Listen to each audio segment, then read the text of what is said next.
Il y avait ce gardien que personne ne regardait vraiment.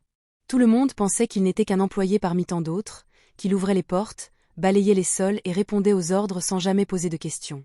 Mais personne ne savait que ce même homme, silencieux et discret, était en réalité le véritable maître de cette maison. Dans un quartier huppé, une immense villa se dressait derrière de hauts murs blanchis à la chaux, symbole de luxe et de pouvoir. Les voitures de luxe passaient, les invités riaient, les domestiques s'affairaient, et au milieu de tout cela, Mamadou se mouvait comme une ombre, observant, écoutant, notant chaque détail. Ses yeux calmes ne trahissaient rien, mais derrière ce calme se cachait une vérité explosive. Cette maison lui appartenait depuis toujours, et bientôt, tout le monde allait le découvrir. Mamadou avait hérité de cette propriété d'une longue lignée familiale. Mais à cause de fraude et de manipulation, il avait été écarté officiellement. Plutôt que de créer un scandale, il avait choisi de revenir incognito, pour observer ceux qui osaient le traiter comme inférieur. Pendant des mois, il encaissa les humiliations. Les domestiques supérieurs le regardaient de haut, les invités se moquaient parfois de lui, et François, le majordome arrogant, lui lançait des ordres comme s'il n'était qu'un simple serviteur. Tout changea le soir de la grande fête annuelle. La maison était remplie de rires, de musique et de lumière.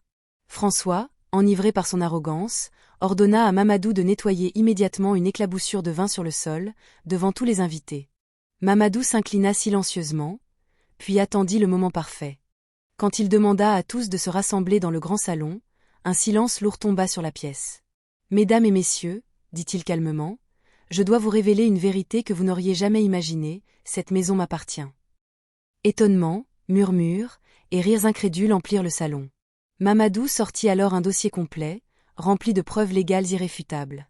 Chaque papier confirmait que la villa, les terrains et les biens à l'intérieur étaient à son nom depuis des années, et que ceux qui se croyaient propriétaires n'étaient que des locataires illégitimes.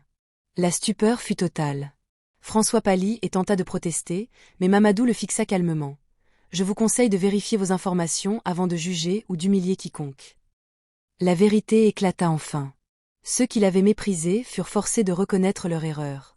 Certains quittèrent la maison, humiliés, d'autres choisirent de rester et de se réconcilier. Mamadou, malgré tout, ne chercha pas vengeance. Il transforma la villa en un lieu de respect et de justice, offrant aux anciens employés une seconde chance. Cette histoire devint une légende dans le quartier. Mamadou devint le symbole de la patience et de la sagesse silencieuse.